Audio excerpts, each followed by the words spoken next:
Hermanitos, hermanitas, contento de estar de nuevo con ustedes, tratando de meditar, profundizar sobre la palabra de Dios.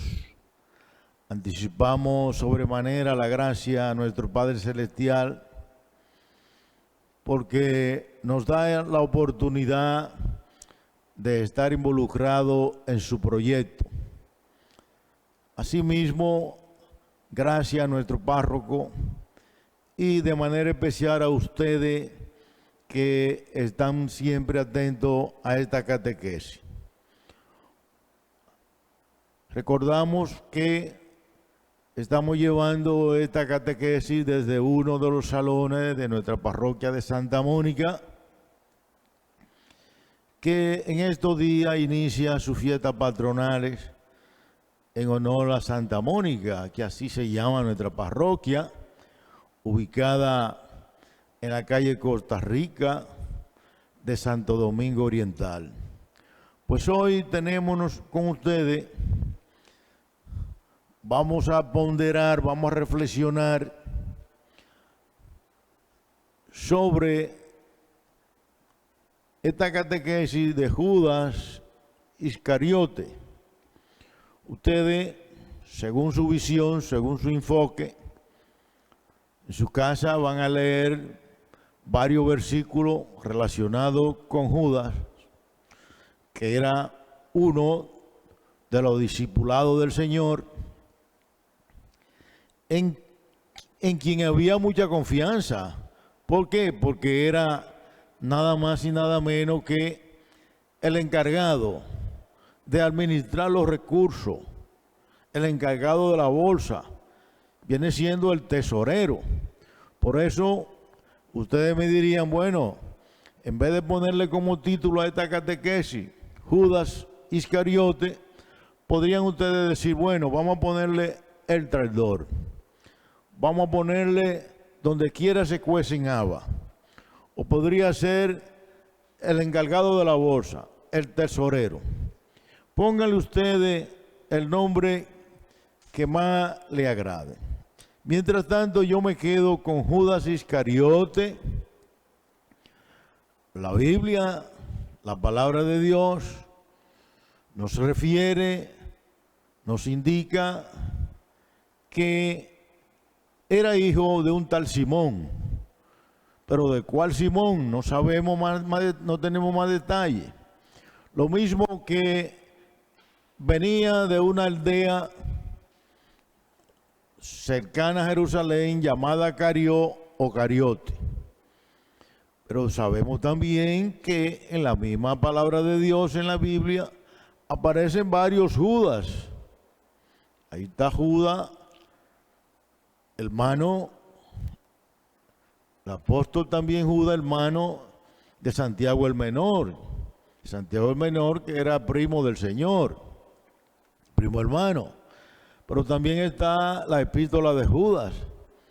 Está también Judas, un cristiano que en el principio de la misión apostólica de Pablo acompaña a Pablo y a Bernabé a divulgar, a llevar los resultados de aquel primer concilio de Jerusalén.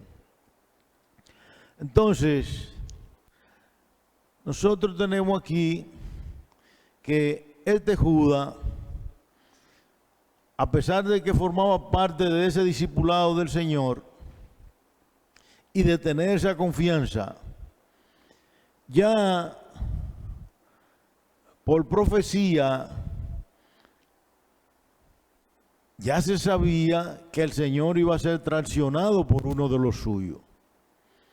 Y el Señor tuvo que manejarse con ese equipo que tenía, con ese discipulado que tenía, a sabiendo de que eso iba a suceder, esperando aquel momento entonces para destapar, descubrir la caja de Pandora.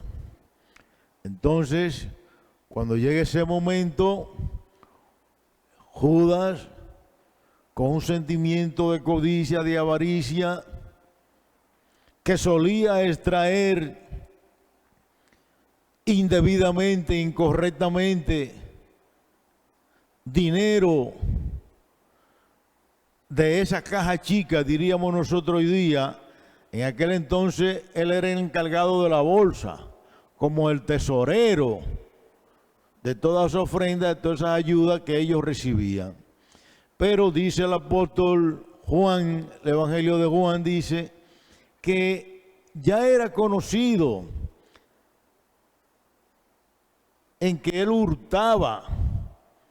Lo dice claro Juan con mucha agudeza, que era ladrón. Entonces, fíjense ustedes, afirmándolo así tan agudamente, ¿verdad? Es duro para usted decirle a uno que es compañero suyo con un estar tan exquisito, seleccionado, reclutado y preparado por el mismo Señor, y que usted sea capaz de escribir que era ladrón. La verdad que es fuerte, es duro, pero nada, donde quiera se cuecen habas, y ya era por profecía, ya eso estaba visorado, ya se había predicho. Entonces, uno de los objetivos de esta catequesis precisamente es, cuando lleguemos a la conclusión, ¿cuál fue el manejo? ¿Cuál fue el comportamiento? ¿Cuál fue el resultado del propio Señor ante esa espina, ante ese estorbo, ante esa adversidad, ese contratiempo? Porque muchas veces queremos estar por arribita o con mucha condición holgada para decir: yo soy un buen gerente, yo soy un buen administrador, yo soy un buen pastor, un buen párroco, un buen profesor, un buen médico. Pero es importante que usted demuestre esa capacidad cuando le vengan esos problemas, esos desafíos, esos retos, cuando aparezcan esos estorbos, esos contratiempos. Entonces, ese es uno de los mensajes que nosotros debemos extraer de esta catequesis.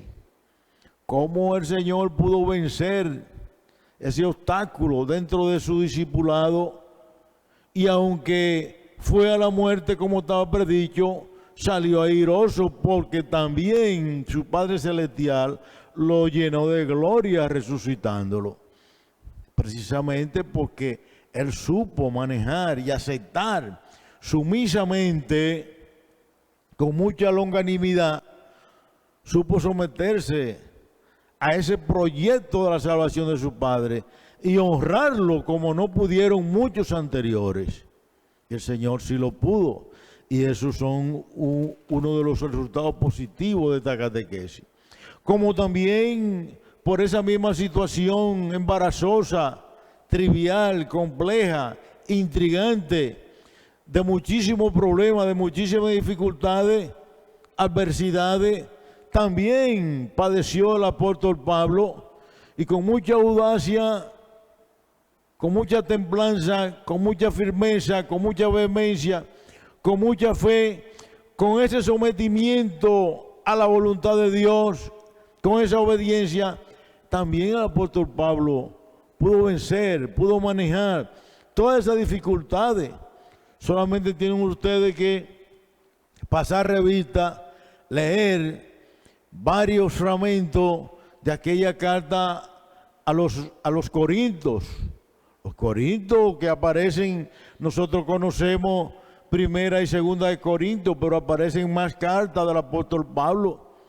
Inclusive llega a escribir, él mismo lo dice, con lágrimas en los ojos, cartas de lágrimas, de lo complicado, de lo conflictivo, de lo intrigante que eran esta gente de los Corintios. Eran como cabra loca, que siempre va a aparecer una dificultad, y precisamente como él venció todas esas complicaciones, dificultades y desafíos que se le presentaron para manejar esa comunidad de los Corintios, él llega a concluir ese trato de los Corintios como que esa comunidad viene siendo la obra de él, la satisfacción más grande de él, de poder salir airoso a pesar de las dificultades con esta gente.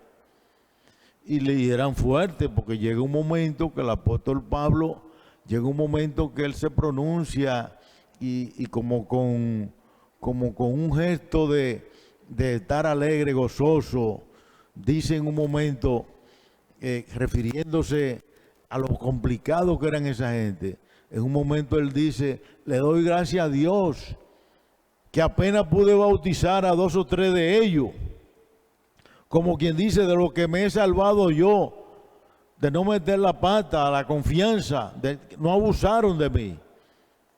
Sin embargo, él no se retiró, él no se dio por vencido, como el mismo Señor también siguió el desafío, siguió el reto, siguió la carrera hasta llenarse de gloria, de satisfacción. Y eso, precisamente, esos son los resultados, esos son los objetivos de esta catequesis. Entender nosotros que como cristianos,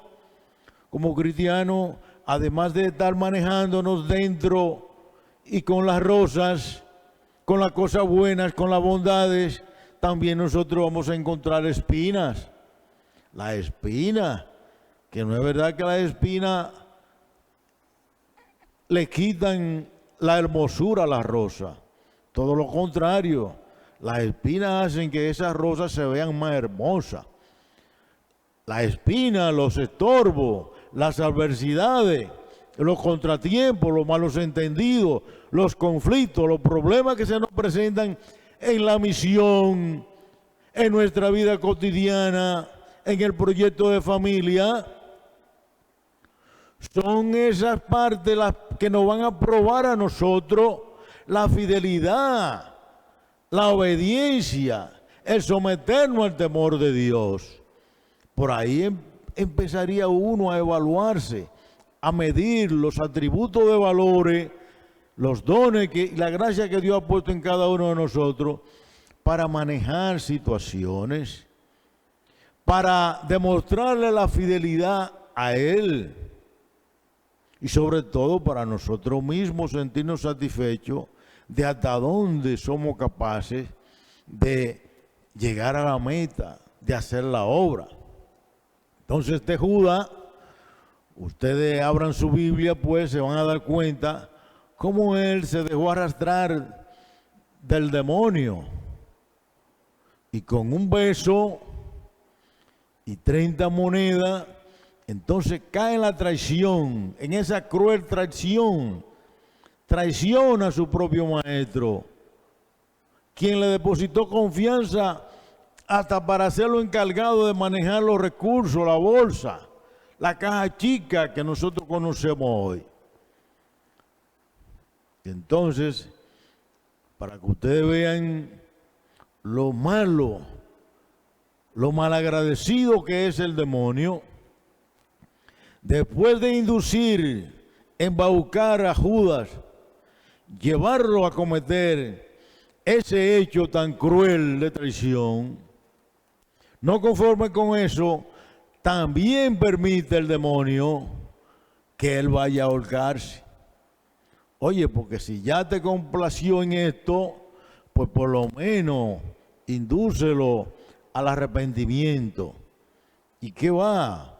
Judas realmente no tenía razón de, aunque se remordió en su conciencia, porque llega un momento que dice, al extraer la moneda, al querer devolver la moneda, como quien dice, ¿qué he hecho yo? Me pesa haber cometido esto, haber traicionado a un hombre inocente, un hombre puro, un hombre santo, íntegro. Pero digo yo, no tenía razón de pedir perdón a Dios, misericordia a Dios, como lo hizo el apóstol Pedro humildemente. ¿Por qué no tenía razón? Porque él nunca pensó, él estaba dentro del discipulado, pero estaba frustrado, estaba traumatizado, porque en un momento él pensaba que ese Mesías que era el Señor, él lo esperaba como un Mesías bélico, prepotente. no humilde, no sencillo, no bondadoso, no compasivo, no tolerante como el Señor. Y por eso él no creía en la misericordia del Señor, entonces prefirió ahorcarse. Y se ahorca de tal manera que hasta su vientre se explota. Lo dice el apóstol Pedro. Entonces, hermanitas, hermanito, en cuanto a qué se hizo con las 30 monedas, pues nosotros tenemos dos lecturas que nos permiten hacer un ejercicio de pedirle al Espíritu Santo que nos ayude a encontrar la verdadera realidad, la verdad. ¿Por qué? Porque en una que otra difiere y aparecen varios versículos bíblicos que tienen esa intríngulis, esa problemática, esa dificultad para diferir en algo una de otro. No porque una dice una verdad y la otra dice la otra, sino por la manera como se dicen las cosas. Entonces, nosotros tenemos aquí, por ejemplo,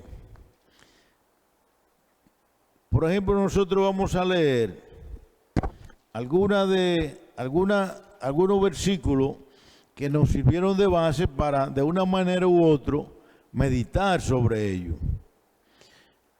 Por ejemplo, en Hechos 1, dice: sabemos que con el salario de su pecado se compró un campo, se tiró de cabeza, su cuerpo se reventó y se desparramaron sus entrañas. Este hecho fue conocido por todos los habitantes de Jerusalén, que llamaron a aquel campo en su lengua campo de sangre. Asimismo, por ejemplo, Juan, en su Evangelio capítulo 12, dice, verso 6, en realidad no le importaban los pobres, sino que era un ladrón. Y como estaba encargado de la bolsa común, se llevaba lo que echaban en ella. Ven, con tanta agudeza sencilla, el mismo compañero Juan dice que era ladrón. Incidía en eso, caía en ese vicio, en esa codicia, en esa avaricia. Asimismo, quiero leerle en Mateo lo que difiere con lo que dice el apóstol Pedro relacionada a qué se hizo con esas 30 monedas.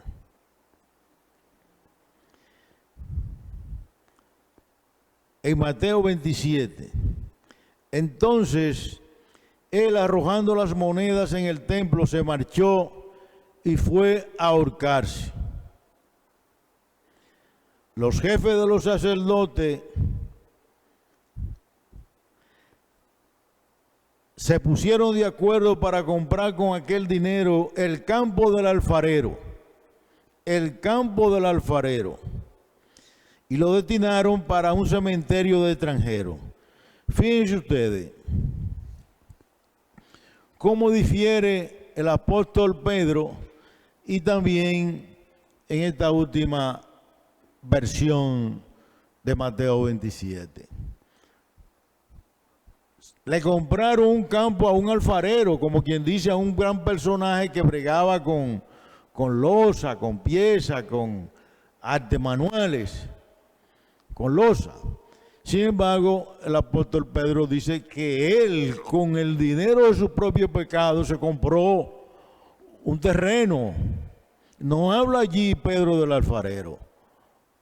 Así que, hermanitas, hermanitos, bueno es que ustedes extraigan alguna lección de estos fragmentos del Evangelio y entiendan que muchas veces el dinero es causa, como dice el apóstol Pablo y Lucas, ese maldito dinero es causa, la raíz de todos los males del mundo.